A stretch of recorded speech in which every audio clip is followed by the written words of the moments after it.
¿Vos viste alguna carta de San Martín alguna vez? He leído sobre distintas cartas que... Pero no viste la letra de San Martín. No. Salvo la firma en aquella tapa de cuaderno. Cuaderno 1810, ¿te acordás? Sí. La firma de todos los próceres. Pero bueno, a mí me interesan mucho estas cuestiones y yo quisiera hablar con alguien que sabe la cuestión, y vamos a presentar a nuestro amigo, a nuestro invitado de hoy, el grafólogo público Dan Clovas. Buenos días, Dan. ¿Qué tal? ¿Cómo andás, Patricia? ¿Qué tal, Antonio? Bueno, gracias, sorprendido de que me hayan invitado, sinceramente, muchísimas gracias por la deferencia que han tenido conmigo. No, al contrario, es un placer, porque yo creo que vos nos vas a ayudar a conocer un poquito más de San Martín, sin que lo hayamos conocido más allá de lo que podemos leer de la historia que se cuenta quien elige contarla. Pero vos podés ver más allá con esto de, a través de la letra, ¿qué se puede llegar a saber, Dan? Bueno, Patricia, muy buena tu pregunta porque en realidad dentro de lo que es la grafología hay una parte que se llama historiografía, donde nosotros estudiamos justamente los manuscritos de las personas, próceres, a veces no tanto. Personalmente me tocó analizar escritos en Egipto, específicamente a través del Museo de Arbayem de Israel.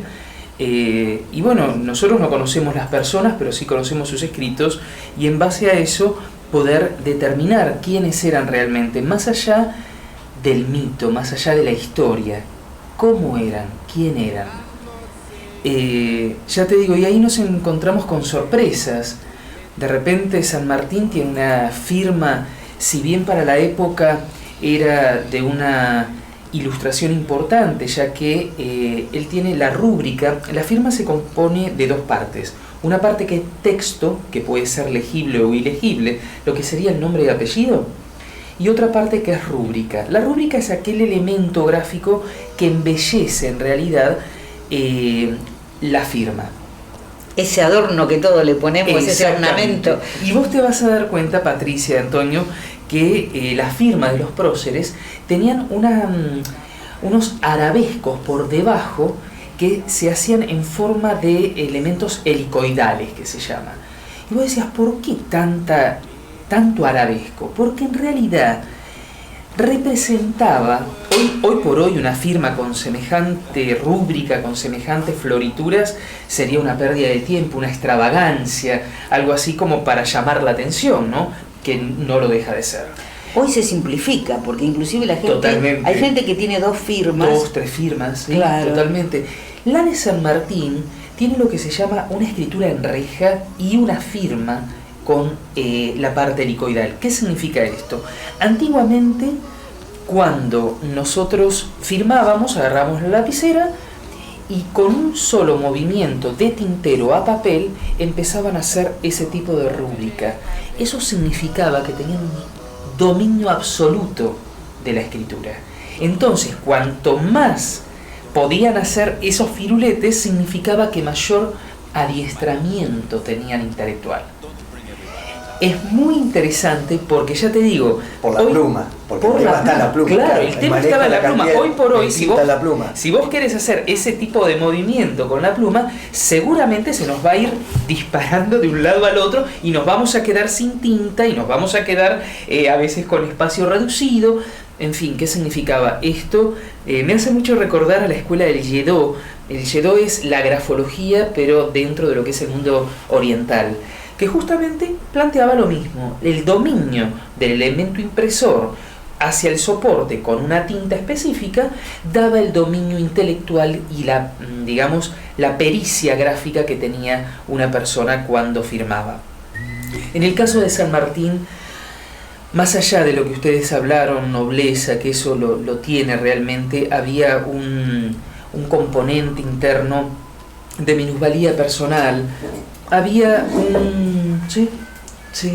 en realidad había un complejo de inferioridad muy grande, que me sorprende. Sí, no, que no te sorprenda porque en realidad es así. Muchas personas, nosotros vemos escritos, no es necesariamente tan actuales como San Martín, podemos irnos mucho más atrás en la historia y darnos cuenta que de repente hay gente que la historia los ha maquillado de una forma, claro, bueno, que está bien, que está bueno, porque nosotros era necesario. Necesitamos esos padres perfectos, ¿no? Sí, sí, sí. Pero cuando uno ya tiene un poquito más de conciencia y un poquito más de investigación, nos damos cuenta que los padres de la patria también tuvieron sus problemas, como nuestros padres. Seguro. Y en este aspecto San Martín presentaba una característica de un miedo total a la soledad. Ajá. Presentaba un cierto grado de, ya te digo, de complejo de inferioridad, supercompensado porque obviamente cuando una persona tiene que ser una persona tan expuesta, tiene que armar una imagen. Esa imagen se llama máscara dentro de lo que es la psicología junguiana. La psicología transaccional también plantea el mismo factor. Y esta máscara, que no por ocultarse, sino por protección, sino también para hacer funcional el aspecto, digamos, social, justamente protegía una personalidad muy frágil, muy sensible. Que bueno, evidentemente esto a través de la historia se fue cambiando. Hay algunos otros detalles que no vienen al caso. Vivía en un infierno entonces, sí. Porque entre sí. Lo que sentía y entre exacto. Lo que tenía que representar. Digamos que la alineación entre lo que uno piensa, lo que uno siente y lo que uno hace, y del mundo externo y el mundo interno, realmente no me hubiera gustado estar en sus zapatos. No. Qué terrible, ¿eh? Sí, entonces, más allá de lo terrible, también veo ¿cómo te podría decir? La fortaleza interior, claro, para luchar no solo con el enemigo externo, sino con el enemigo interno. No, lo engrandece. Totalmente. Lo que estás diciendo lo engrandece, porque totalmente. Estás hablando, ¿no?, de esa imagen de que uno puede tener por decirlo burdamente, de un Rambo que atropella todo, ¿no? Sino al contrario, de alguien frágil que a la vez lucha contra esa fragilidad, se impone a esa fragilidad y muestra toda una fuerza que la transmite a los demás para poder hacer lo que hizo. Antonio, además es la cuestión de la autoestima, porque vos decís, totalmente, si no podés confiar plenamente en vos, porque la autoestima baja te lleva a desconfiar de tu propia posibilidad, ¿cómo haces para enfrentar eso? Pero explica la sensibilidad de escribir las máximas. Totalmente, claro. Totalmente, ahí está, muy bien, Patricia. Y además tiene que transmitir, vos fíjate, si tiene un problema de autoestima y lidera un ejército, olvídate. Lo que él tiene que transmitir, todo lo contrario, porque exacto, si no, ¿cómo siguen a alguien que bueno, está...? A nivel histórico no estamos dentro de del personaje que voy a nombrar ahora, pero tenía características distando mucho de las formas que pasaron sobre el complejo de inferioridad. Supercompensado fue Hitler. Ajá. Hitler tenía un complejo de inferioridad terrible, entonces lo supercompensa. De hecho, Hitler era muy peticito. Sí. Otra de las características que marca la historiografía del escrito de San Martín, que esto sí lo vi en el Museo Nacional, hay manuscritos de él y eso se puede analizar, es muy lindo poderlo hacer, siempre manteniendo la diferencia caligráfica que existe entre claro, el pasado y la actualidad. Claro. No es lo mismo analizar un texto contemporáneo como un texto, digamos, ya más antiguo. Otra de las características era la parte de estructura abandónica que sentía con relación a su papá. Más allá de lo que plantea o pinta la historia, él sintió un padre ausente, por eso él agarró al ejército como gran padre protector. De ahí se entiende cómo él pudo lidiar en realidad con su autoestima baja, porque al no haber tenido un padre, esto es cómo lo percibe la persona, no cómo es la persona en sí. ¿Qué significa? Nosotros podemos tener un padre bárbaro, 10 puntos, pero el chico lo percibe aislado. Es la percepción de la persona. Recordemos que el escrito es una fotografía, en realidad es una tomografía del psiquismo, específicamente a nivel gráfico. Y lo que tiene de importante, porque dentro de la psicología nosotros no podríamos analizar la estructura, porque no está la persona presente. En cambio, con un área de la psicología que se llama la psicología forense, plantea la reconstitución de los hechos personales a través de la historia para poder reconstruir realmente la persona que era y no el personaje que se creó.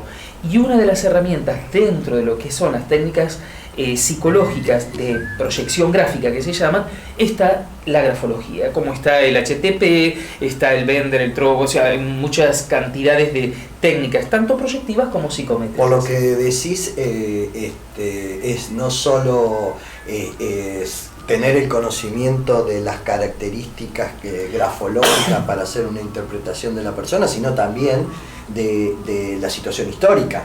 La situación histórica es importantísima. El tiempo y el lugar. Exacto. Por la influencia, porque si no, puede haber ahí un desfasaje. Exactamente, ya te digo. O sea, es bastante. Si hoy por hoy yo analizo la firma de San Martín, de una persona que lo hace, digamos, entre comillas, una persona contemporánea, una persona actual, de la actualidad, de ahora, sería una persona que con semejante cantidad de florituras y coquillas y espirales y idas y vueltas, diríamos que hoy por hoy es una persona que pierde muchísimo el tiempo, que da vueltas sobre una misma idea, que tiene ideas compulsivas, que tiene ideas recurrentes frente a un tema específicamente. Hoy por hoy sería un análisis. Nos tenemos que situar temporoespacialmente, y también no es lo mismo escribir con una roller, con una Bic o con una pluma de una estilográfica, o una pluma en sí, o un pincel. Claro. Entonces tenemos que siempre, y también lo muy importante a tener en cuenta es el soporte. No es lo mismo escribir en una plancha de oro de repente, o en un papiro, que en una plancha de seda. Entonces hay dos elementos que tenemos en común con las pericias caligráficas, que es el estudio exhaustivo tanto del soporte como del elemento impresor, y el contexto histórico donde se está dando este tipo, no solo histórico sino geográfico también. Hoy por hoy la escritura de un chico de Ushuaia no es lo mismo que un chico de Formosa, un ejemplo. Quiere decir que tenés en cuenta la cuestión temporal, la cuestión espacial y el soporte y el elemento, además de, por supuesto, el análisis psicológico. Totalmente, absolutamente. Son bastantes elementos, al menos 5 cuento yo. Sí, bueno, en realidad la grafología ortodoxa plantea el análisis de la continuidad, dimensión, dirección, inclinación, forma, orden, presión, velocidad y iridicencia del escrito, que son 9 aspectos que se subdividen en unos 4.550 tipos de escrituras diferentes, que no solo eso, que sino se va combinando entre sí, y en base a eso se arma un tapiz o un aspecto general que puede ser superficial, profundo o muy profundo de la personalidad, según lo que querramos analizar. Señora, señor, estamos escuchando al grafólogo público Dan Clovas. Y yo le voy a hacer a mi coequiper Antonio Marsiglio un desafío, si él se atreve en el corte que vamos a ir ahora a dibujar en un papel que tenemos acá algo, escribir algo, poner su firma, lo que quiera, a ver si se arriesga. Yo me voy a arriesgar que Dan me diga algo, no sé qué, pero pobre Dan, le vamos a dejar mi letra horrible para que él pueda analizar. Quiero contarle también que todos los lunes Dan Clovas va a estar con nosotros y usted puede comunicarse, dejarnos su mensaje, todo lo que usted quiera llegar a saber. Ya en un ratito le vamos a estar pasando los números, mándenos un WhatsApp 156-819391-223 para Mar del Plata, y en un ratito seguimos conversando con Dan Clovas. Envíanos tu mensaje de WhatsApp. Escribilo, grabalo. 8020 en WhatsApp. 223-681-9391. 223-681-9391. La tecnología nos acerca. Contactate. De lunes a viernes, Patricia Silva conduce 8020. Un magazine de interés general, con móviles, opinión, las noticias al instante y mucho más. Agendalo, lunes a viernes, de 9 a 12, por el 106.5 de FM Latitud Sur.